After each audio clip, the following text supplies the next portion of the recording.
ಎಲ್ಲರಿಗೂ ನಮಸ್ಕಾರ. ಮಹರ್ಷಿ ಪತಂಜಲಿ ಯೋಗ ಸೂತ್ರದ 4ನೇ ಸೂತ್ರ ವೃತ್ತಿ ಸಾರೂಪ್ಯಂ ಇತರತ್ರ. ಸೊ ಈ ಒಂದು ಸೂತ್ರದ ಪದಶಃ ಅರ್ಥ ಈ ರೀತಿಯಾಗಿದೆ. ವೃತ್ತಿ ಮನಸ್ಸಿನ ಚಲನೆಗಳು, ಆಲೋಚನೆಗಳನ್ನು ನಾವು ಇಲ್ಲಿ ವೃತ್ತಿಗಳು ಅಂತ ಕರೀಲಿಕ್ಕೆ ಸಾಧ್ಯವಾಗುತ್ತೆ. ಸಾರೂಪ್ಯಂ ಅಂದರೆ ಒಂದೇ ರೂಪದಲ್ಲಿ ಒಂದಾಗುವುದು, ಅಂದರೆ ನಮ್ಮನ್ನು ನಾವು ಯಾವ ರೂಪದಲ್ಲಿ ಗುರುತಿಸಿಕೊಳ್ಳುವುದು ಅನ್ನೋದನ್ನು ಸಾರೂಪ್ಯಂ ಎದುರುತ್ತಾ ತಿಳಿದುಕೊಳ್ಳಬೇಕಾಗುತ್ತೆ. ಇನ್ನು ಇತರತ್ರ, ಬೇರೆ ಸಮಯದಲ್ಲಿ ಮನಸ್ಸು ಸ್ಥಿರವಾಗಿಲ್ಲದಾಗ ಯಾವ ರೀತಿ ಇರುತ್ತೆ ಅನ್ನೋದನ್ನು ಇತರತ್ರ ಅಂತಂದ ಶಬ್ದದ ಮೂಲಕ ನಾವು ತೋರಿಸ್ಲಿಕ್ಕಾಗುತ್ತೆ.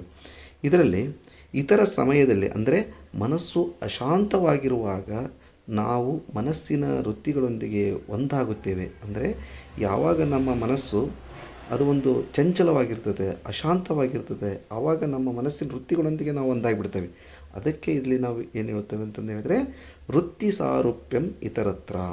ಸೊ ಇದರ ಒಂದು ಸಂಪರ್ಕ ಯಾವ ರೀತಿ ಇದೆ ಅಂತಂದು ಹೇಳಿದರೆ, ಈಗ 2ನೇ ಸೂತ್ರದಲ್ಲಿ ನಾವು ಕಲ್ತಿದ್ದೇವೆ ಮನಸ್ಸಿನ ವೃತ್ತಿಗಳನ್ನು ನಿಲ್ಲಿಸುವುದು ಹೇಗೆ. 3ನೇ ಸೂತ್ರದಲ್ಲಿ ಕಲ್ತಿದ್ದೇವೆ ಆತ್ಮಸ್ವರೂಪದಲ್ಲಿ ಸ್ಥಿರವಾಗುವುದು ಹೇಗೆ, ಅಂದರೆ ನಮ್ಮ ಮನಸ್ಸನ್ನು ಯಾವ ರೀತಿ ನಾವು ಆತ್ಮಸ್ವರೂಪದಲ್ಲಿ ಸ್ಥಿರವಾಗಿಸಲಿಕ್ಕೆ ಸಾಧ್ಯವಾಗುತ್ತೆ ಅನ್ನೋದು. ಈಗ ಈ 4ನೇ ಸೂತ್ರದಲ್ಲಿ ವೃತ್ತಿಗಳು ನಿಲ್ಲದಿದ್ದರೆ, ಅಂದರೆ ನಮ್ಮ ಚಿತ್ತದಲ್ಲಿಯ ವೃತ್ತಿಗಳು ನಿಲ್ಲದಿದ್ದರೆ ನಾವು ಅವುಗಳೊಂದಿಗೆ ತಾನೇ ಗುರುತಿಸಿಕೊಂಡು ಬದುಕುತ್ತೇವೆ. ಯಾವಾಗ ನಮ್ಮ ಮನಸ್ಸು ಶಾಂತವಾಗಿರೋದಿಲ್ಲ, ಅದನ್ನು ನಾವು ಯಾವ ರೀತಿ ಮಾಡ್ಕೊಳ್ತೇವೆ ಅಂತಂದು ಹೇಳಿದರೆ ಅದರ ಜೊತೆಗೆ ನಾವು ಹೊಂದಾಣಿಕೆ ಮಾಡ್ಕೊಂಡ್ಬಿಡ್ತೇವೆ.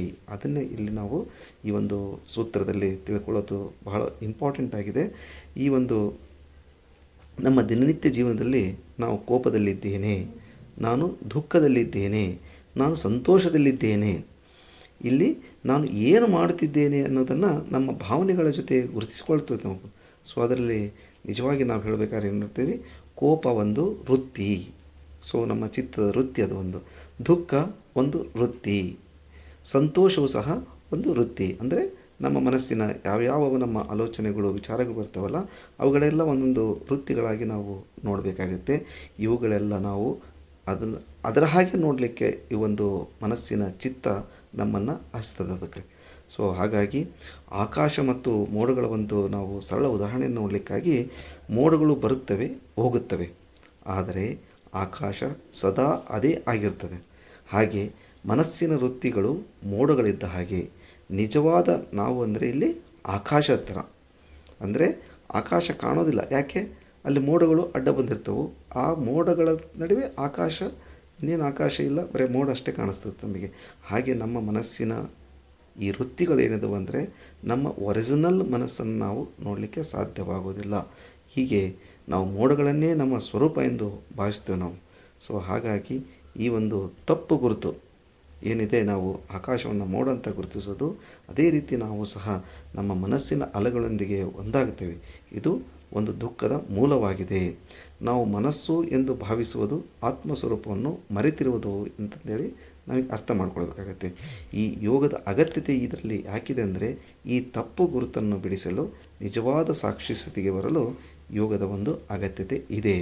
ಸೊ ಹೀಗೆ ಕೋಪ ಬಂದಾಗ ನಾವು ಕೋಪ ಅಲ್ಲ, ಕೋಪ ಬರುತ್ತಿದೆ ಎಂದು ನೋಡುವುದು. ದುಃಖ ಬಂದಾಗ ಅದನ್ನು ಸರಿಯಾಗಿ ವೀಕ್ಷಿಸುವುದು, ಅಬ್ಸರ್ವ್ ಮಾಡೋದು. ಯೋಚನೆಗಳು ಬಂದಾಗ ಅವುಗಳಲ್ಲಿ ತಲೆ ಹಾಕದಿರುವುದು. ಯೋಚನೆಗಳು ಬರ್ತಾ ಇರ್ತವೆ, ಹೋಗ್ತಾ ಇರ್ತವೆ, ಅವುಗಳಲ್ಲಿ ನಾವು ಇನ್ವಾಲ್ವ್ ಆಗದೇ ಇದ್ದೀವಿ ಅಂತಂದು ಹೇಳಿದ್ರೆ ಅದು ಒಂದು ನಮಗೆ ಯೋಗ ಅಥವಾ ಧ್ಯಾನದ ಪ್ರಾರಂಭವಾಗುತ್ತೆ ಅನ್ನೋದನ್ನು ನಾವು ಕಂಡುಕೊಳ್ಳಬಹುದಾಗಿದೆ. ಈ ಒಂದು ಸೂತ್ರದ ಮೂಲಕ ನಮ್ಮ ಮನಸ್ಸಲ್ಲ, ನಾವು ಅದನ್ನು ನೋಡುವ ಸಾಕ್ಷಿಯಾಗಿದ್ದೇವೆ. ವೃತ್ತಿಗಳೊಂದಿಗೆ ಒಂದಾಗುವುದನ್ನು ನಿಲ್ಲಿಸಿ ನಿಜವಾದ ಸ್ವಾತಂತ್ರ್ಯ ಆರಂಭವಾಗುತ್ತದೆ. ಯಾವಾಗ ನಾವು ವೃತ್ತಿಗಳೊಂದಿಗೆ ಒಂದಾಗುವುದನ್ನು ನಿಲ್ಲಿಸ್ತೇವಲ್ಲ, ಆವಾಗ ನಮಗೆ ನಿಜವಾದ ಒಂದು ಸ್ವಾತಂತ್ರ್ಯವನ್ನು ಅನುಭವಿಸಲಿಕ್ಕೆ ಸಾಧ್ಯವಾಗುತ್ತದೆ. ಈ ಸೂತ್ರದ ಮೂಲಕ ಎಚ್ಚರಿಕೆಯನ್ನು ನೀಡುತ್ತದೆ, ಮನಸ್ಸಿನೊಂದಿಗೆ ಒಂದಾದರೆ ಬಂಧನ, ಸಾಕ್ಷಿಯಾಗಿ ಉಳಿದರೆ ಅದು ಮುಕ್ತಿಯಾಗುತ್ತದೆ. ಸೊ ಈ ನಿಟ್ಟಿನಲ್ಲಿ ನಾವು ಈ ಒಂದು ಸೂತ್ರವನ್ನು ಅರ್ಥ ಮಾಡಿಕೊಳ್ಳಿಕ್ಕೆ ಸಾಧ್ಯವಾಗುತ್ತೆ. ಈ ಸೂತ್ರದ ಮೂಲಕ ನಮಗೆ ಬಹಳಷ್ಟು ವಿವರವಾದ ಒಂದು ಅಂಶ ಏನು ಕಂಡು ಬರ್ತದೆ ಅಂತಂದು ಹೇಳಿದರೆ, ನಾವು ವೃತ್ತಿಗಳನ್ನು ವೃತ್ತಿಗಳಾಗಿಯೇ ನೋಡಬೇಕು. ಅವುಗಳನ್ನು ನಾವು ಅಂತಂದೇಳಿ ಗುರುತಿಸ್ಕೋಬಾರ್ದು. ವೃತ್ತಿ ಸಾರೂಪ್ಯಂ ಮಿತರತ್ರ ಎಂದ 4ನೇ ಸೂತ್ರ ಈ ಒಂದು ವಿಷಯವನ್ನು ತಿಳಿಸ್ಕೊಡ್ತದೆ. ಎಲ್ರಿಗೂ ಶುಭವಾಗಲಿ. ಧನ್ಯವಾದಗಳು. ಇನ್ನೊಂದು ಸೂತ್ರದೊಂದಿಗೆ ಮತ್ತೆ ಭೇಟಿಯಾಗೋಣ.